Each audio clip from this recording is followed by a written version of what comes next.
next speaker is Michael Blugerman. Michael brings a very unique perspective to adoption. He's worked extensively with international adoptions with countries like Bangladesh, Iran, and Morocco. Thank you, Michael, for being here tonight. And I'll give the mic over to you.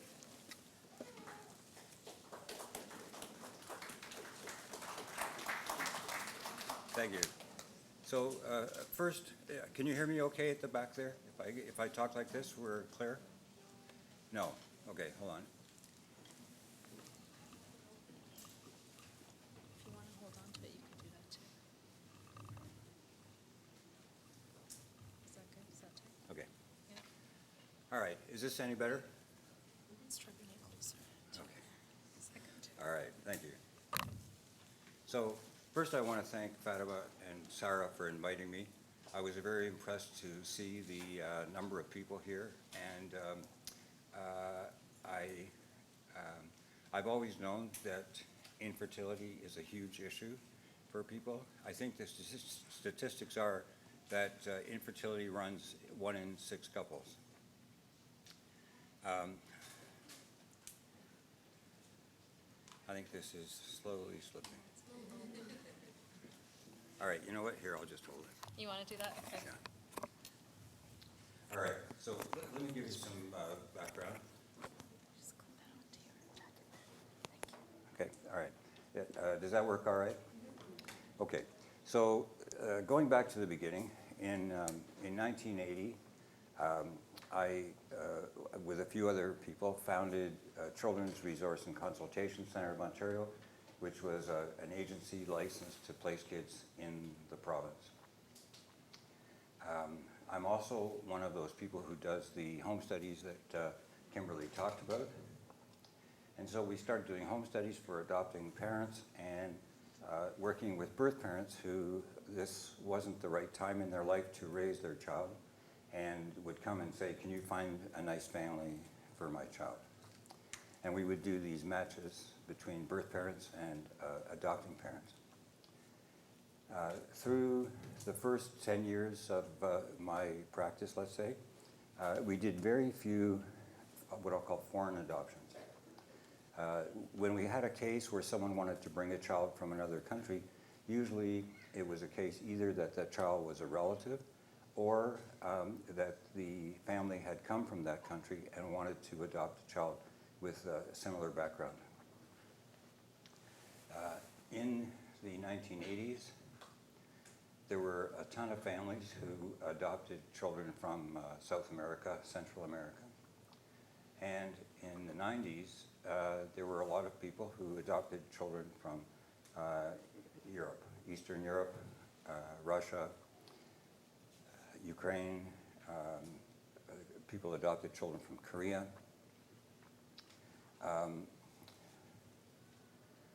In the mid-2000s, then China, well, starting late 90s, early 2000s, China became a place where a lot of people adopted from. By the mid-2000s, Ethiopia became a huge sender, if I could say, of children.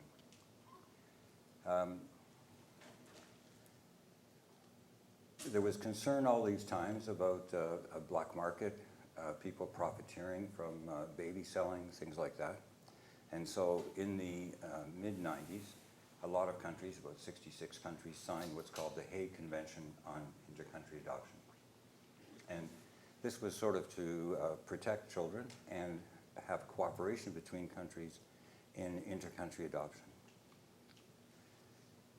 So today, I think there's probably 80-something countries that have signed this Hague Convention, and there is very tight protocol about children crossing borders from those signatory countries and other signatory countries. So Canada, for example, is a signatory, the United States, England. Now, throughout all this, I did many adoptions from Muslim countries for Muslim families. Pakistan, Bangladesh, Iran, Lebanon, and a few here and there from other places, Morocco, Jordan. adoptions were not really adoptions. Muslim countries don't have the same European Western concept of adoption that was the case in Europe and America. And the key difference was, I'll call it, equal to a real estate deal. Western adoptions, if I could say, change title of the child, okay? So the child, whether the child came from an orphanage or from birth parents placing a child, there would be a surrender of the child to some authority, and the authority would place the child with an adopting family. And when the court made a decision for a final adoption order, the phrase was, this child was now as if the child of the adopting parents. In 2008, our law changed, and the phrase now is, the child is a member of the family of the adopting parents. Very important difference, okay? And this wasn't particularly for any religious purpose, but it did take into account the fact that with artificial insemination, with surrogacy, with same-sex parents, and things like that, it was now possible for a kid to have several parents. I think there was some legal study that said it's possible that on a birth certificate you could have up to 5 parents, and they didn't have to all be male or female. So if you look, when you give birth to a child, you fill out a statement of live birth, and it used to say mother, father, and you'd fill in that information. Now it says parent, other parent. So through the 80s and 90s until about 2005, there was great vocalization of the injustice of these, quote, statements of live birth. When families would re-register the child after the adoption happened, so if you understand, when there's a birth, the birth parent has to register the child. That goes into the Vital Statistics Registry in Thunder Bay. And when there's a court order of adoption, that document is changed. So the adopting parents would fill out a re-registration of the statement of live birth and put their new names where the birth parents' names were. There were a lot of adoptees who felt that this was fraudulent, okay? That this birth certificate that they had that listed their birth parents wasn't really true. They had other birth parents, okay? Now, in my understanding of Islamic culture and religion, the same injunction is there. I think across cultures across the world, everyone says that it's a very important thing to look after the unfortunate and particularly children who are helpless. When you take a child, I think kafala, my understanding of the translation was taking in charge. So when you take a kid in charge, you obligate the guardians to look after every aspect of that child's life as if the child was yours. But it doesn't say anything about terminating the birth parent rights. In other words, the birth parents are still the birth parents. So coming back to the Hague Convention, one of the problems of adoption from Muslim countries is that there is no termination of birth parent rights in the giving of a guardianship or a kafala. And so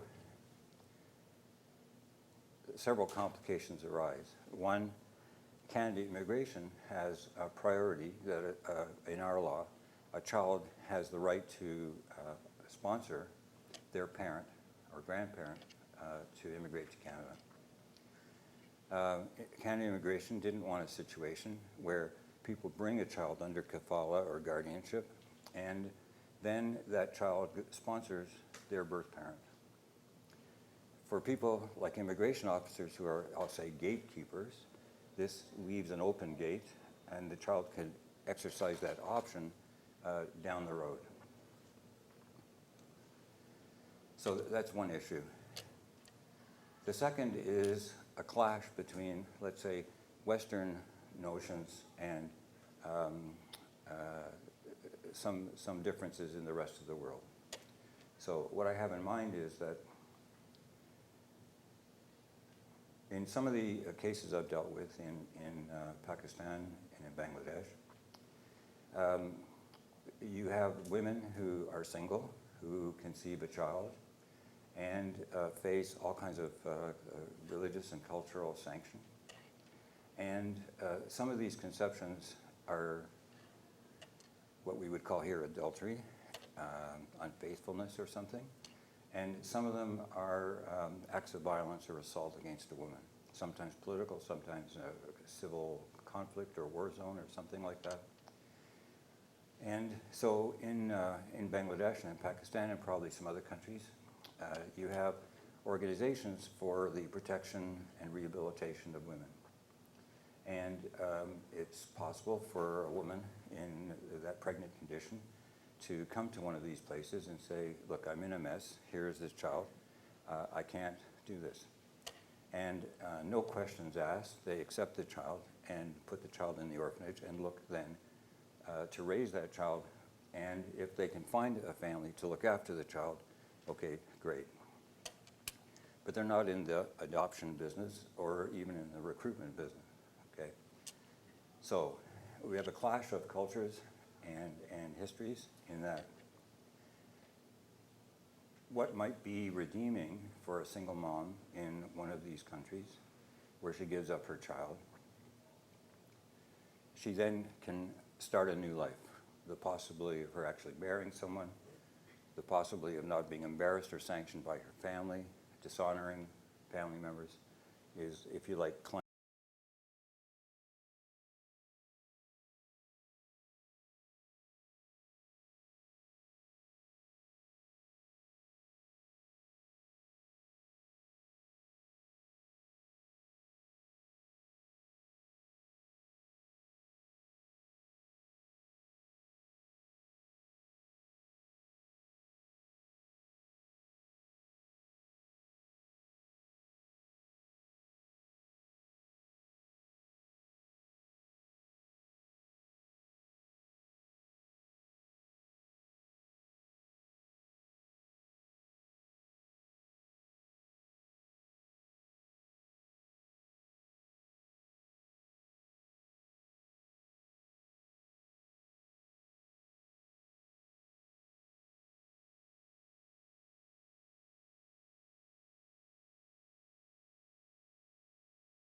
so let me just shift gears a little bit.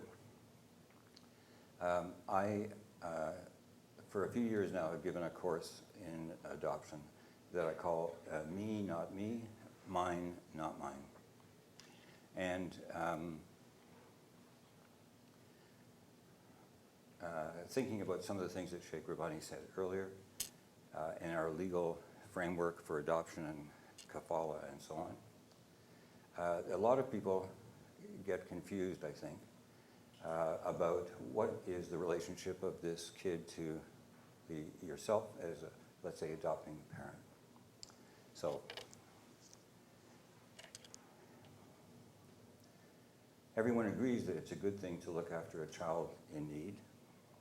Everyone agrees that it's not just a bonus, it's a responsibility of, let's say, people in a community.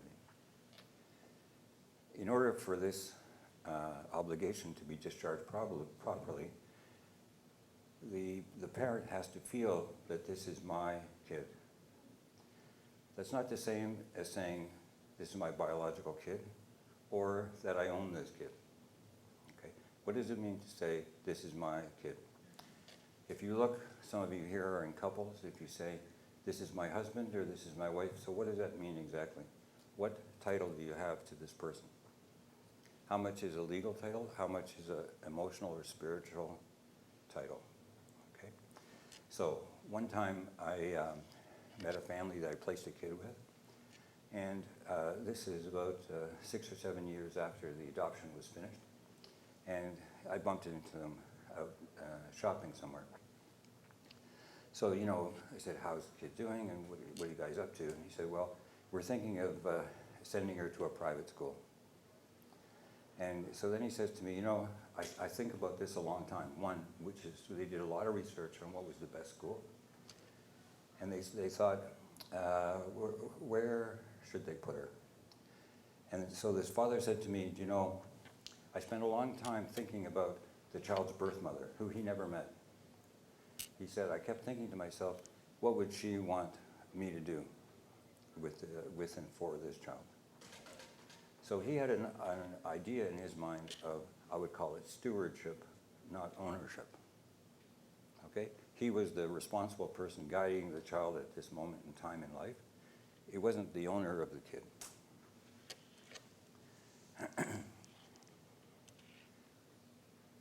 Some of the questions Shaykh Rabbani answered, and some of the questions that you may ask when we have a discussion have to do with legal rights and obligations and so on.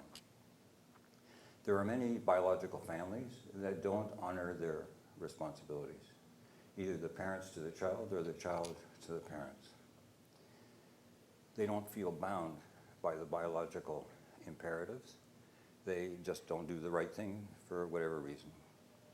There are other people who don't need the legal obligation in writing or in law, but do the right thing for other people.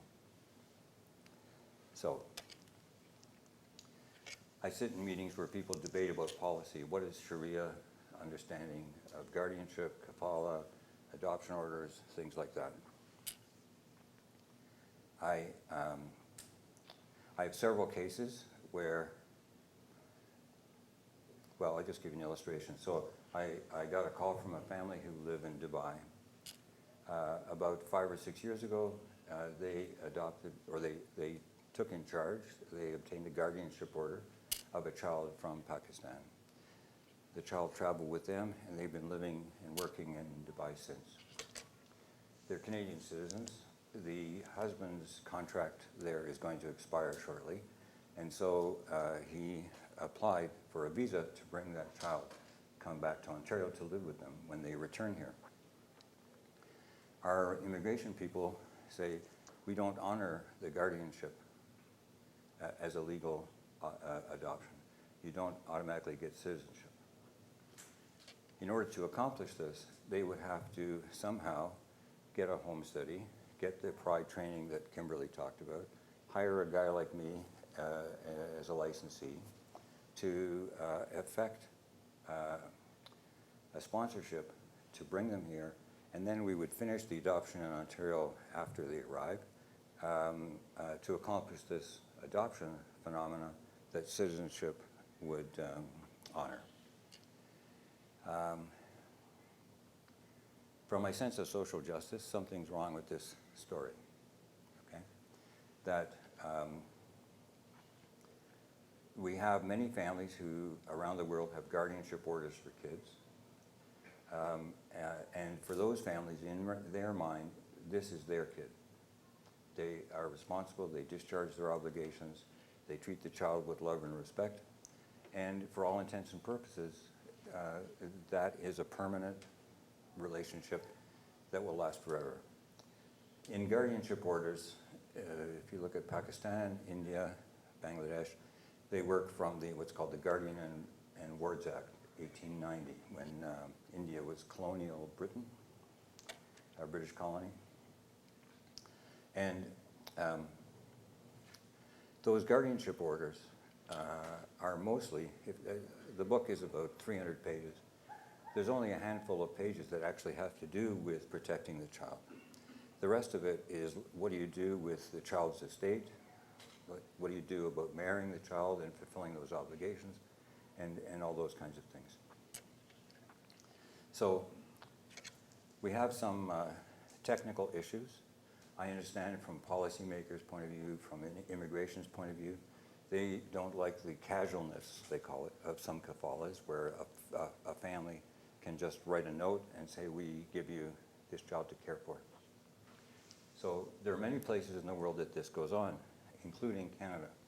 So in our Aboriginal people and in the far north with Inuit, they do these oral kind of handovers or write little notes. Okay, you're now responsible. And that responsibility is kept.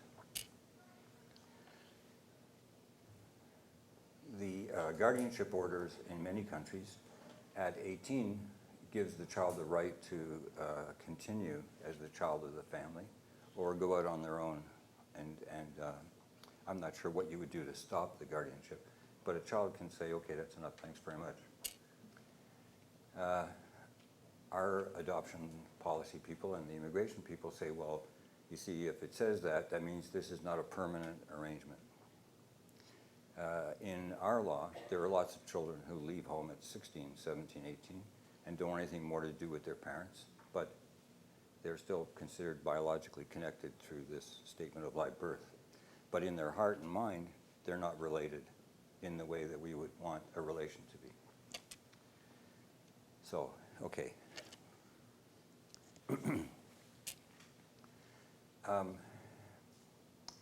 So when I was invited to come here, I was told to not talk about heavy things. This group, Amal, I'm told, means hope. Is that it? Yes. So let's talk about hopeful things.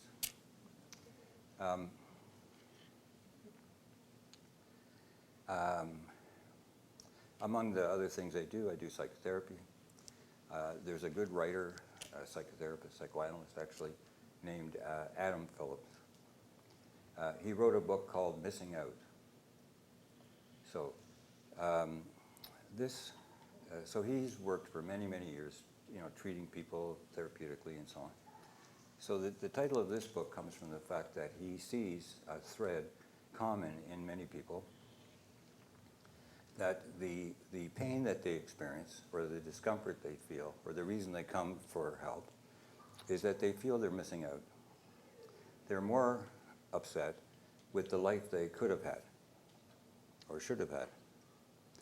They don't pay much attention to the life they have. So, I think about that quite a bit in doing this adoption work. I've worked with families, I don't know, more coming close to 35 years. One central theme with the kids who are adopted, with the birth parents who place kids, with the parents who give up children for adoption, is a theme of loss. There's something missing in the lives of each of those people. Now, not everyone is going to be totally healthy all their life. Not everyone is going to be fertile. Not everyone who's fertile is going to raise a healthy kid. Our hospitals are full of biologically conceived people who have illness. There are no guarantees. In interviewing couples all these years, I see families where the pressure of infertility has put the husband and wife against each other. One blames the other, one criticizes the other, one is embarrassed or shamed by the fact that something's not working. The partnership is torn apart by this life disappointment. In thinking about moving on to technological, high-tech methods in IVF, IUI, all of the latest techniques, some people feel comfortable with it, some people don't.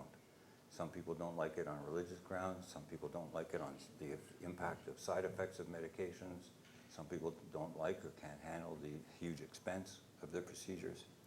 But this is a very tense time, and everybody, you can imagine, that comes to talk to me about adoption has been through this infertility series of investigations.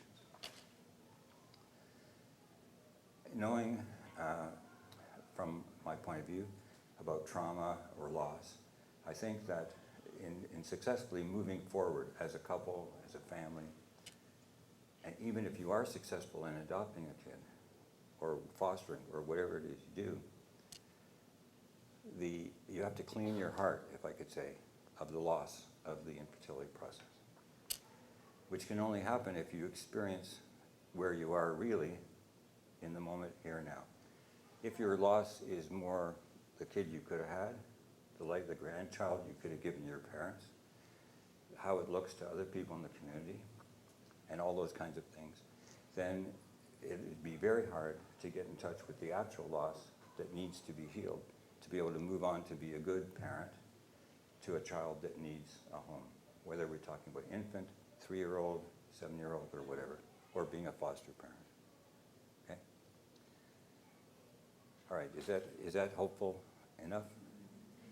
It's provocative thinking-wise, but thinking should give you hope.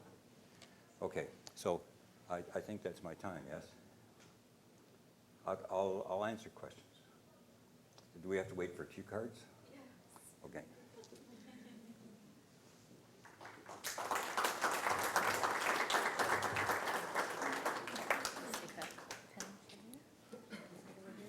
Thank you.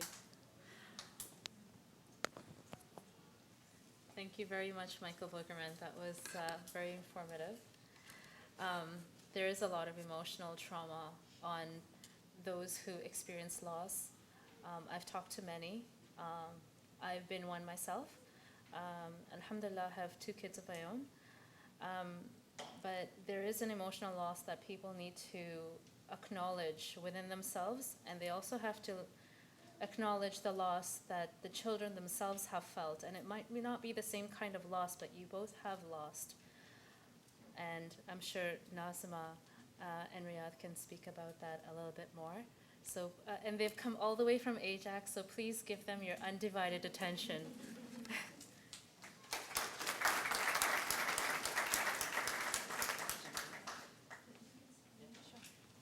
If I can just bring them.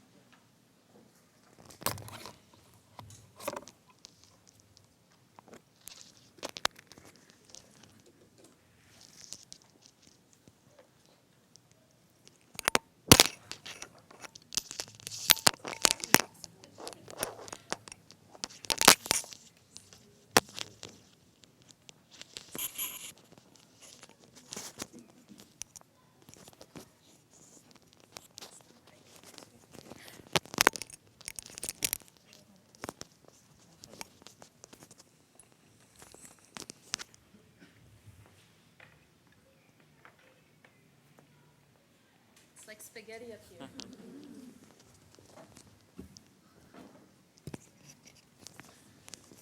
Assalamu alaikum. Raise your hand if you're overwhelmed. No. So we're going to try our best to keep it as brief as possible, to stay within the time, but as well as explaining our story. And inshallah, we hope to be of benefit to the attendees, inshallah. Firstly, I wanted to thank the organizers. It's a great initiative that you have undertaken. We have spoken about this many times, and we feel that this topic needs to be discussed within our community. We feel that more and more people should be aware of the challenges and the opportunities and the legalities of the adoption process. And we're extremely grateful to be invited here to speak to you all today, inshallah. I'm going to start by handing it over to my wife to explain where our adoption journey began. Assalamu alaikum, everyone. We live in Ajax, and on our way over, we're like, we better talk about what we're going to talk to you guys about. It took us almost an hour to get here, and I'm like, oh my God, we've only been given 15 minutes. How are we going to cram it in? Luckily, the previous guests did a wonderful job. They touched on so much of the stuff that we wanted to talk about. So we are really going to talk about our own personal story. We have, alhamdulillah, adopted 3 children. Right now, their current ages are 6, 5, and 4. Sounds perfect, didn't come so easily. It came actually with quite a few challenges, that's putting it mildly. So, I mean, I'm just going to start from there. When we first got married, we both, we got married young, we wanted kids right away. Allah had better plans for us. It's interesting, in the end of the story, you'll realize that it really strengthened my belief that everything is, what's meant to happen will happen. So my story started, a year later after we got married. I was surprised I wasn't pregnant. No history in any of our families that we knew of infertility. So this was very new for us, very difficult for us. My husband's an only child. And so we were waiting to give his parents grandchildren, basically. Didn't happen. Went to the doctor, found out I was diagnosed with something called endometriosis, which immediately was very difficult. A year into our marriage, struggling with a pretty big diagnosis. We were told very early on that it was my stage of endometriosis was very significant, and we were told very early on that it was next to impossible to conceive. Of course, we thought, forget the doctors, we're gonna keep trying, and that led to multiple surgeries. We did do a IVF, a failed attempt at IVF. We underwent IUI, the second round of IUI. I became very sick, was hospitalized, and at that time didn't realize, but I was actually fighting for my life. It was actually a lot more serious than they thought. Was in the hospital for 5 weeks, and in the end they had to do a hysterectomy. We did not have any children, so this was a very traumatic experience. However, this came 6 years or so into our marriage. So it was 6 years of infertility that we were struggling with, 6 years of hopes and dreams, failed attempts of multiple procedures. However, and this is where my belief came into, my belief was strengthened, was while I was in the hospital, my eldest one that we ended up adopting was born soon after. Little did I know that I was meant to be his mother. And it's amazing how things happen, because I think, this happened so we could adopt these children. Despite it being such a traumatic event for both of us, it really helped us to have closure. Michael just discussed that. It's something that you do have to come to terms with. None of our families could totally understand what we were going through. This was something completely new to them. I think it's awkward almost for them as well, because they don't know how to support us. I think everyone our parents realistically ducked their heads in the sand and it's gonna happen, and it was like, no, it's not happening, it's really not happening. So it was an emotional roller coaster. For all the men out there, I can't speak how you would feel, but I know, seeing my husband go through it, that the sad part is that infertility affects both people, and that's often overlooked. I don't know if it's such a private thing that people don't talk about it often enough, but it does need to be talked about. People need to be supported, This is something that is a very difficult time in people's lives, and it's never fun, it's never fair to go through things alone. And this has been amazing to be invited here, because we realize that there's so many people we can all support each other. We were going to talk about, I'll let you talk about the pride and stuff. Yeah, sure. So when she spoke about closure, one thing I wanted to mention that, initially I never imagined necessarily seeking to start a family through adoption. It wasn't something that you planned for, or I had not planned for. So it was a new experience for me.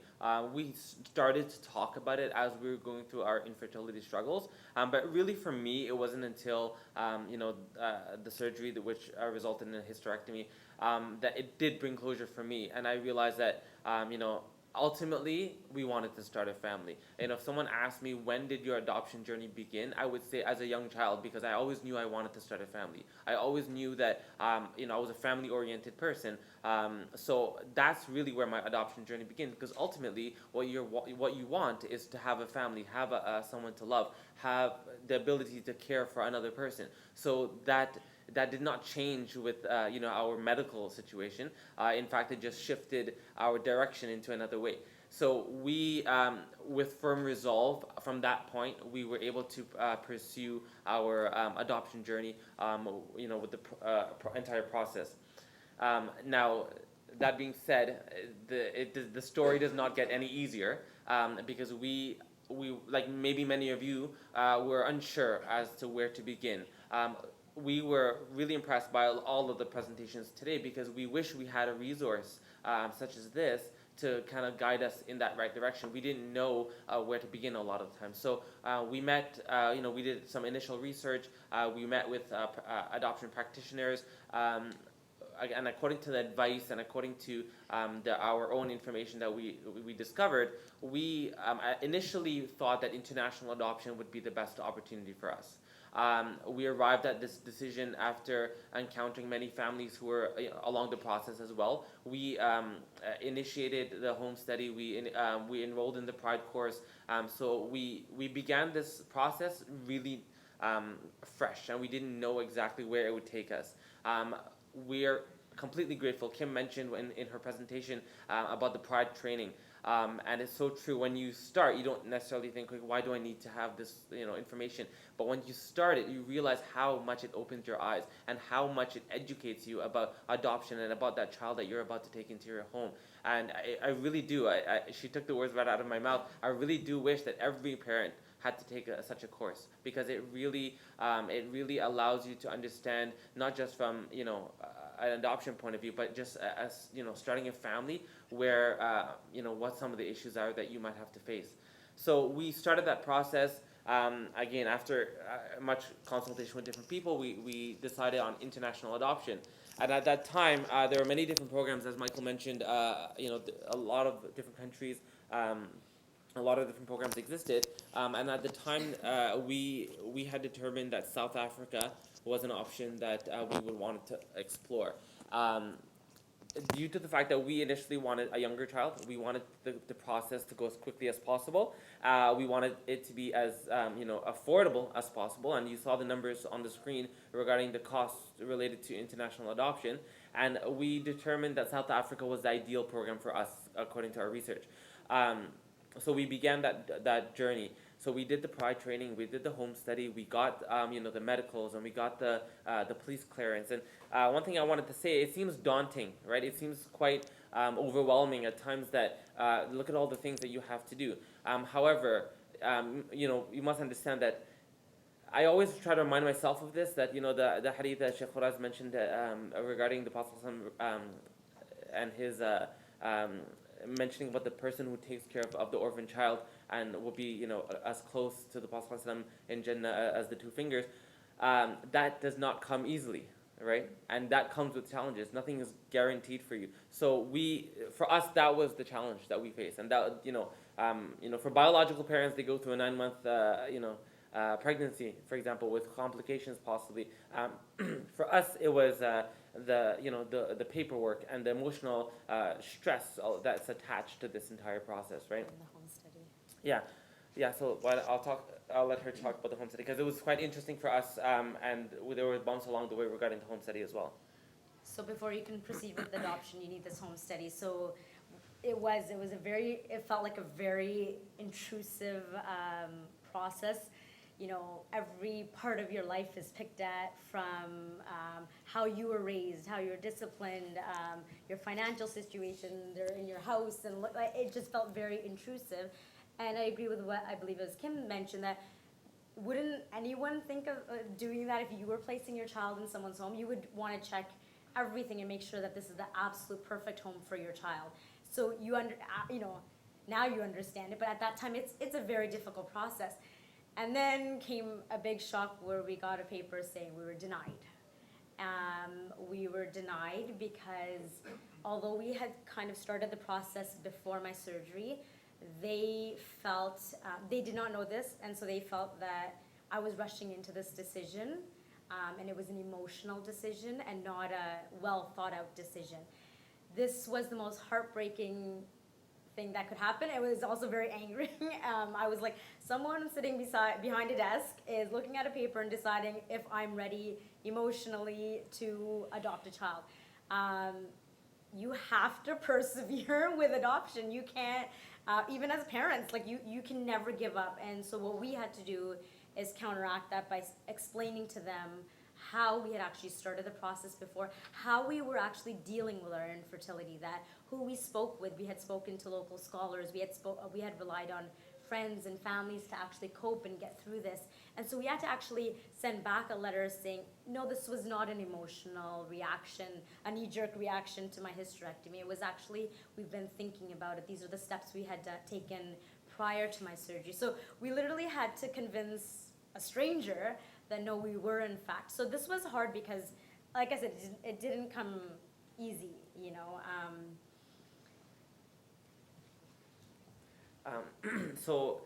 Luckily for us, after explaining our situation, the home study was approved eventually, and then we completed the project training. And then, as far as we're concerned, everything was completed. And we found an adoption agency here in Ontario that was dealing with South Africa as a country for adoptive children. And we were, in our mind, we were going to one day go to South Africa to meet our child. And then we were in the process of also educating our families about this process. And because that particular program, we knew that it was going to be a black child, and we had to therefore explain it to our families that it won't be from the same race that we're adopting, and get them ready for that. And that was a challenge as well. But luckily they were on board, and we were, our minds were, that's where we were.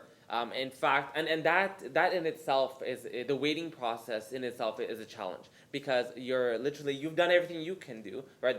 The home study, all the paperwork, and then you left it up to someone else to take care of everything, and you literally have to play the waiting game. And we met families along the way, literally, like every time they came home, they went and checked their answering machine just in case they missed a call, from the adoption agency. So that can be challenging. In fact, I actually teach at a Islamic school in Scarborough, and I was taking my grade 12 students on a graduation trip to Turkey, and we were going to chaperone the trip, but we said, we were thinking, what if we go, and then they find a child for us in South Africa, and then we have to hightail it back to Canada to get, so it's stressful. Now, in the meantime, we were advised of the same to, spread the word, let your family know, let your friends know, let, your doctor know, because you never know when there may be an opportunity for you to adopt through a private adoption, and you never know where that might take you. And that's exactly what happened to us. Someone who was in touch with CAS knew about our situation. They were informed that there was a current case where the CAS was looking for a Muslim family, and somehow that message got back to us, and we were told, why don't you just send your home study into CAS? And we were torn, because we're like, no, we're going to South Africa, right? I don't think you understand. We're going to South Africa, right? We just spend all this money, and we're just all this stuff, and there was no way that we're just gonna send a home study to CAS when that was not our plan.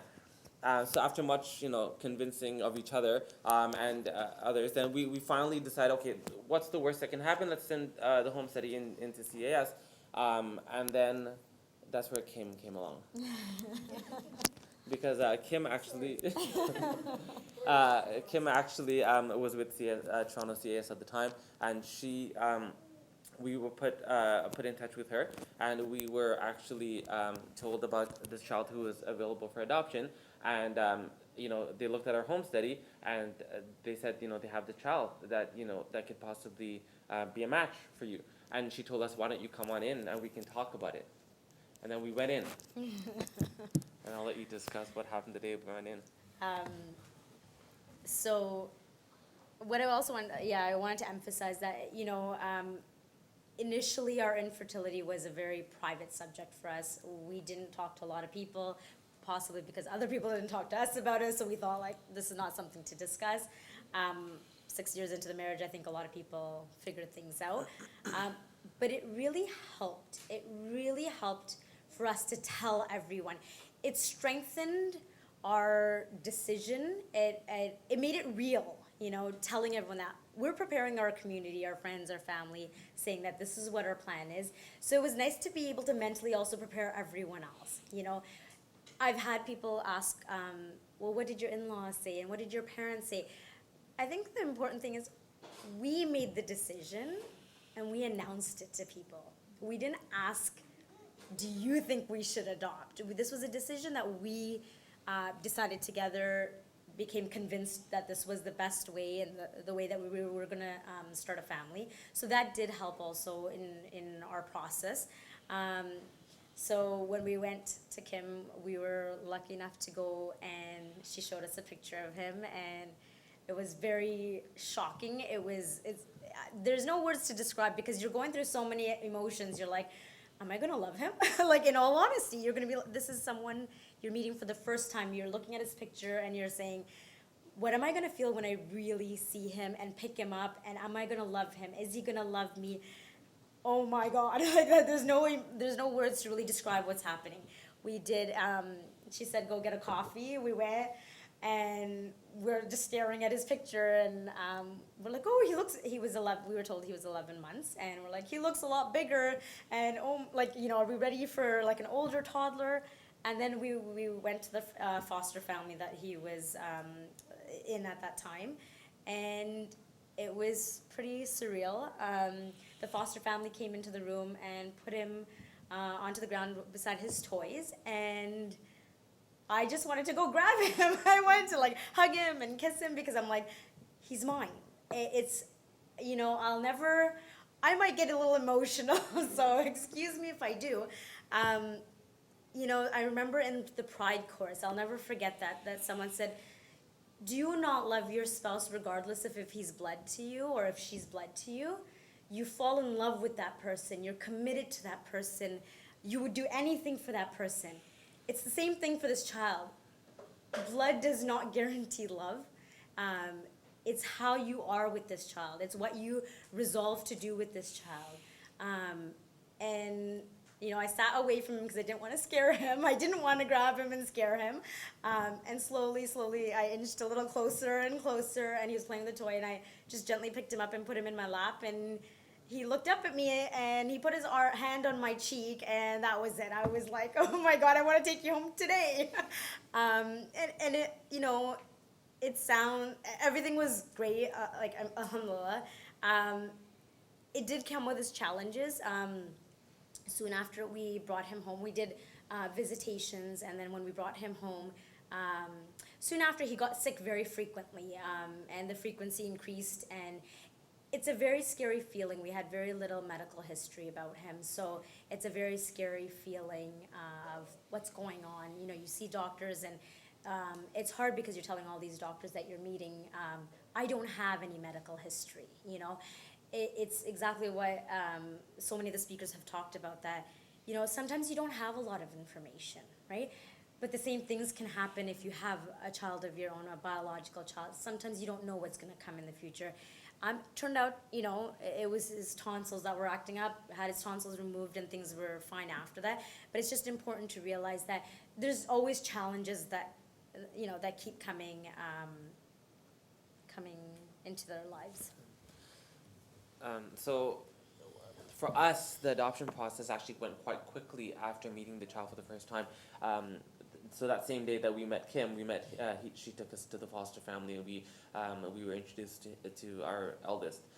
And then that was, I remember, it was November 2nd, and 3 weeks later, 18 days later, November 20th is the day that he came into our home. And so from November 2nd to the 20th, it was just weekly meetings, just to get him familiar with us, and get to see how we're interacting with him, and if that bonding process had begun. And after that, he was in our home, and since then he's been with us. So we had so that was with Zachariah, and he was 11 months. So after that, and again, your focus now is on this child, right? And you're doing everything for the child, and taking care of his medical needs, and just the upbringing and everything. And you want to talk about? Okay, so we weren't thinking about anything else. We thought our family was coming full circle, and we're happy, and we're just raising this child as best as we can. And then the following year, in June, we got a call from Kim, and she said, "What are your plans for this summer?" So I said, "Why?" Right? And she said, "Well, I don't know if you want to go anywhere or not, but you might want to stay in town, because Zachary has a little brother that might be placed for adoption." So we didn't go anywhere that summer, thanks Kim. By the end of the summer, we met with our second son. And luckily, the first, Zachary was actually in Brampton, and we live in Ajax, so those meetings were very difficult for us. And then luckily for Adam, he was just in Whitby, so it was not too bad in terms of visitations. And similar process, a few weeks later, we got him in our home, and he's been with us ever since. And then the unlikely happened. This was in August. This is the end of August. Okay, so we had at he was 13 months at the time when we got him, and it was the beginning, end of August, beginning of September when he came into our home, and then November 2nd, so a couple months later, we got another call from Kim, and I said, "Kim, every time you call me, my life changes. Like, what's going on?" And she said that the mother is actually in the hospital giving birth. And most likely the child will be placed for adoption. So what do you want to do? So after, so we it really seems like a fairy tale. Like, it's not the norm, but this is what happened to us, and we were told that it was a baby girl, and that was November 2nd, and we started the visitation, same process, and this took a couple months. We got Layla when she was 2 months old in our home, and alhamdulillah, we have all three of them with us today. So, yeah. I don't know, I'll just touch upon it briefly because we're almost out of time, but I did want to mention about that, despite the fact that I had a hysterectomy, there is a process to induce lactation, and I was able to actually nurse my children. Well, two of them I was just able to pump and give it, but my youngest one I was able to nurse. So it was nice that I got that experience as well. It's not necessary, but it was nice to be able to get that experience. One question that a lot of people have is, do your kids know that you're adopted? Right now they're 6, 5, and 4. And we've talked about it from the beginning. They don't fully understand because of their ages what it exactly means. We try to celebrate. Yearly we have an adoption party. We invite their friends so that they know and they're proud of the fact that they're adopted. This is part of their, when we bring their foster families, these are the families that helped raise them for those few months until we brought them home. So they're also an important part of their life. But we wanted this to be not a taboo subject for them, not like, oh, she's adopted. No, we wanted them to hear this from us. Interestingly, my youngest one, just a couple of days ago, my brother's having a baby, and so I've started trying to prepare my kids. Oh, you're gonna have a new cousin, and so she's like, I want a baby. She says his name. She's like, I want one of him. I'm like, you can't just go to the store and buy one. She's like, no, but we can go to the foster family and get one. She's only 4, and yet she understands that I came from a foster family. These are the people who loved me and took care of me. And then we got to come to you, and we tell them that now you're with us forever. You're in your forever family. Obviously, as time goes by, they will be told more. They will ask more. We let them play it. We play it by ear a bit. We try to, stick it in whenever we can, just so it's not something completely new to them. But it's nice because they understand bits and parts of it. They use the word adoption. They use the word foster family. We've talked to them and said, how would you feel if we brought in a child to take care of until someone else can take for fostering? So it's been a good experience. I think, so that brings us, I think, to the end of our story. And again, you have experts here, right? Kimberly and Michael, you do have great resources at your disposal. As I said, when we started this journey, we felt alone. We felt, we did not know where to turn. So luckily, the community has grown since then, and I think the awareness, is there better than it was, back then. It is National Adoption Awareness Month, as Kim mentioned. So, start, investigating more, and all of your different stages in your journey. However, wherever you are, just know that you have a support network, and you have friends, you have family, you have people in the community, and we need to start talking about this more. Yeah, Jazakallah khair. Thank you.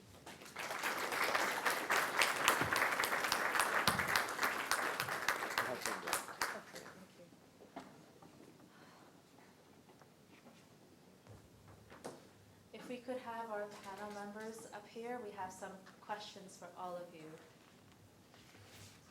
I'm going to bring the mics over to you.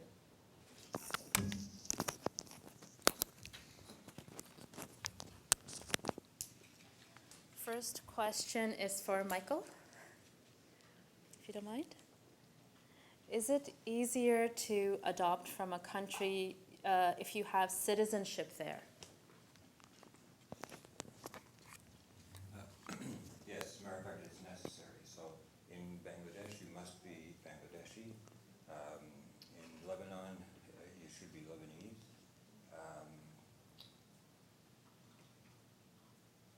Iran, you must be Iranian. Thank you. Thank you for that.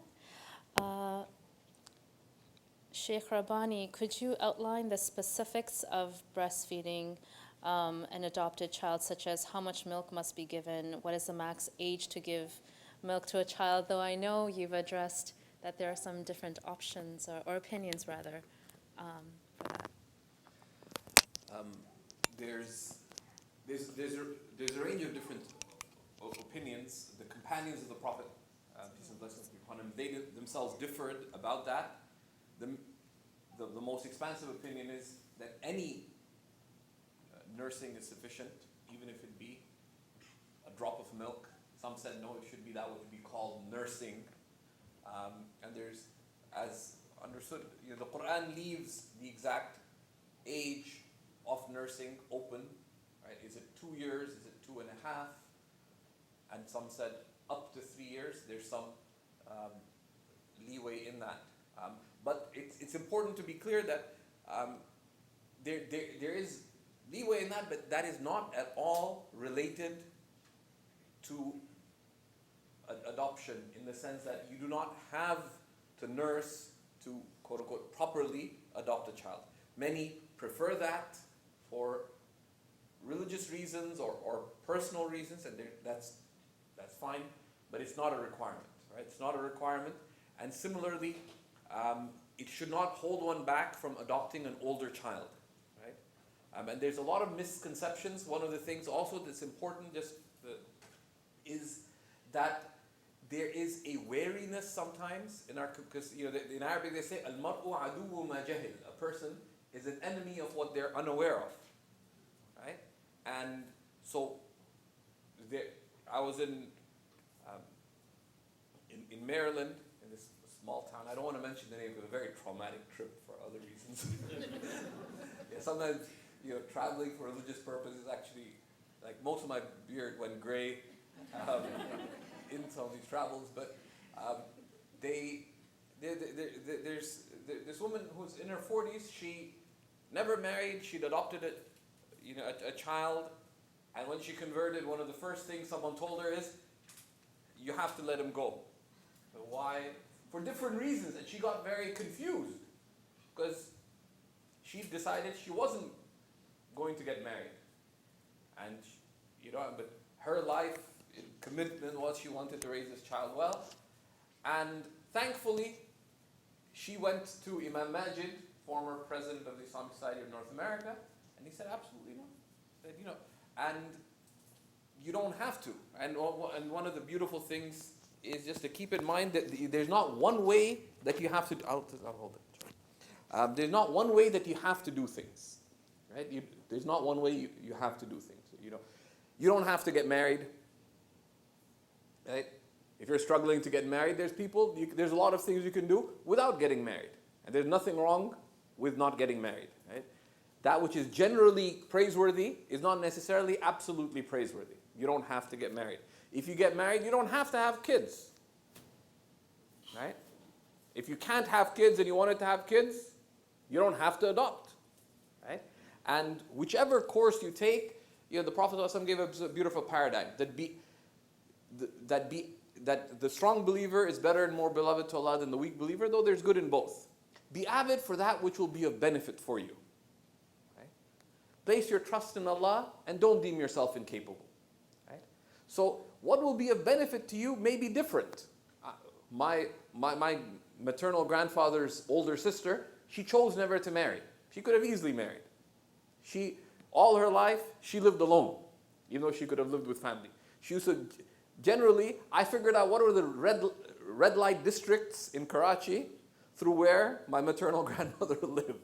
Because she would go to areas where there was red light districts, etc., and she would teach. She had a master's in English from like the 30s or something. She used to teach women who were forced into prostitution and other things. She used to teach them how to read and write and teach them a life skill or trade. And that's what she would do. And that's how she decided, that's the path she decided to take in life. You could be married and single and choose not to adopt. So there's many, many different ways. And so don't be stuck in those. Similarly with nursing with a child. Someone may want to raise a slightly older child. They don't want to raise a baby for whatever reason. That's fine. So the doors of good with respect to caring for a child are numerous. Someone may realize, I can't raise the child myself, but they'd like to financially support an orphan or a child. And there's great merit in that as well. So that's just something to keep in mind. The other aspect that comes up in this story is that's a really inspiring story, is that don't hesitate to consult. Don't hesitate to consult. Don't hesitate to seek support from family, from friends, etc.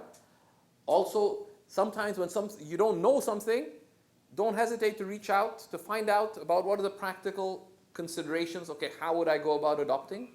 Right, to inform yourself.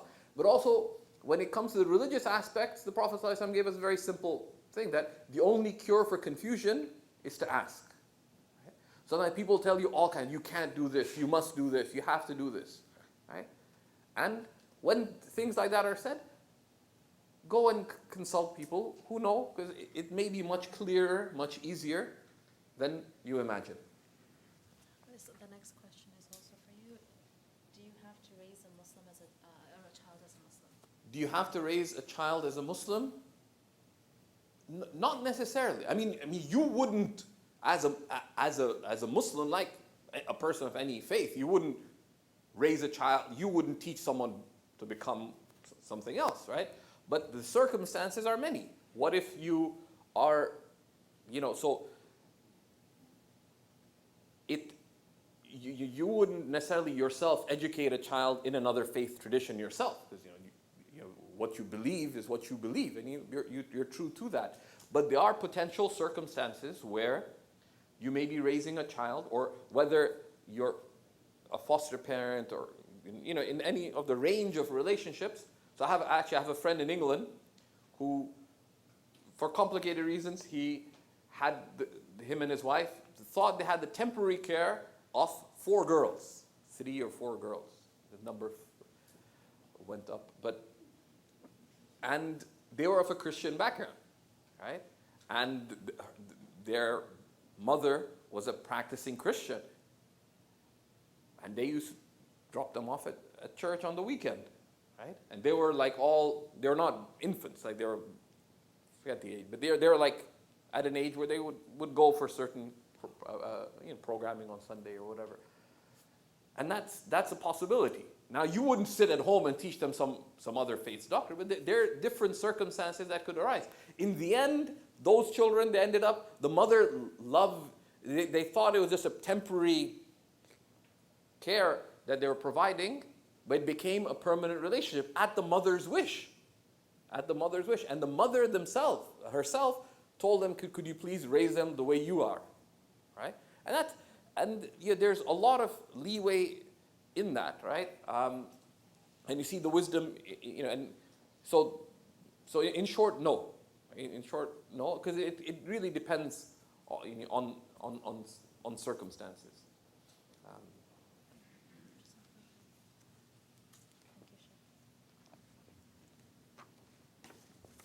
This question is for Riyad and Nazima.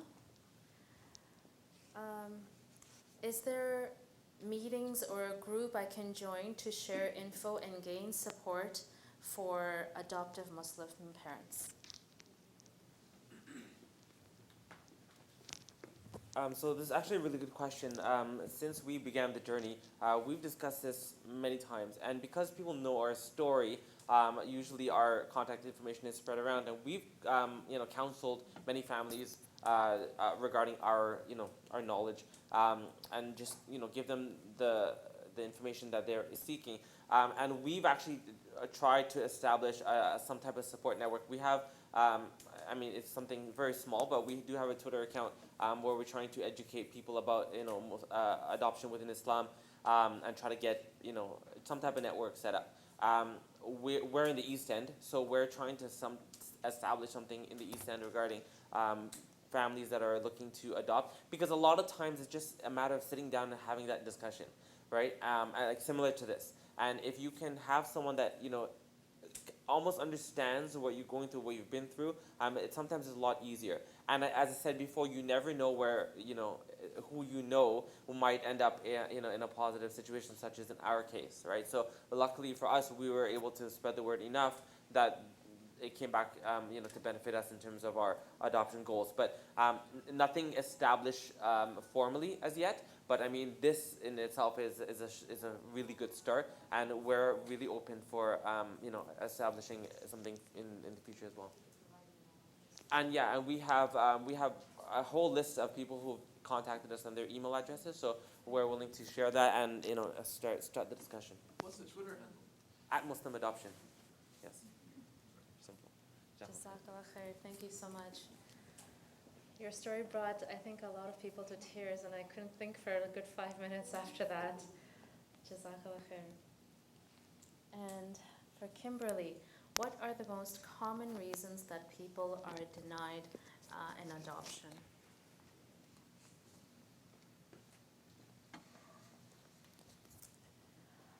I would say there's no one reason. Generally, when you go through the process of the home study, it's a very open process. So if there's challenges along the way, you should know what they are, so that you're not surprised at the end to say, by the way, you're approved or not approved to adopt. And generally, the process is to look at generally what type of child could you adopt? What are some of the things that you could bring to a child's life, forever. So it's not necessarily about a pass or fail, although there is a pass or fail. You're either approved or you're not approved. But it would be like even things like people have had criminal records, so that doesn't necessarily prevent you from being approved. Some people had issues in their teenage years and those kinds of things. We work through those things. So that's when NASA is a very intrusive process. It is a very intrusive process, and so we look through all of those things. So even if yourself have been a person who's suffered abuse or anything along those lines, it's stuff that we talk about and we work through. And if you do need support, then we would direct you to do that, or the agency would direct you to do that as well. Hopefully that answers. There is no necessarily one reason more than another. It's individual. Jazakallah khair. We do have some more questions, however, we have run out of time. So at this point, I would like to thank all of you. I'm sure it was very difficult for you all to come out on a Tuesday night to an adoption seminar that runs up until 10 o'clock. And Nazima and Riyad, thank you for coming all the way from Ajax. Jazakallah khair, and sharing your wonderful story. It truly is a fairy tale and it is a wonderful story and it's very, very inspiring. Jazakallah khair, thank you so much, and good luck on the drive back. I would also like to thank our panel members, Shaykh Rabbani, Michael Blugerman, Kimberly Miller. Thank you so much for being here and making it possible, making yourselves available and making it possible for our community to be involved and getting to know what their responsibilities are towards these children who really do need a home. Jazakallah khair. And of course, our sponsors, Sadaf Wine from Salam Shop, thank you for sponsoring the gifts for our panel members. And if you like the sweets, if you have a sweet tooth, contact Akila Anwar because she is the one who made the sweets that you've had in the back there. As for additional information and questions, we will be posting a follow-up on our Facebook page. If you're on Facebook, please visit us. We will post some follow-up information and links. And if you have any additional questions, please feel free to reach out to either us, Shaykh Rabbani, Kimberly Miller, Riyadh and Nazima, and Michael Blugerman. They're all very experienced and they can answer all and any of your questions, inshallah.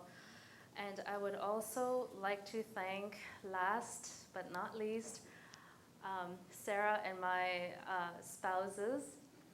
Thank you, Shaquille. Thank you, Jamal, for being here, for supporting us, for your love, your encouragement. Without them, we could not have made this event possible tonight, so thank you. Jazakallah khair.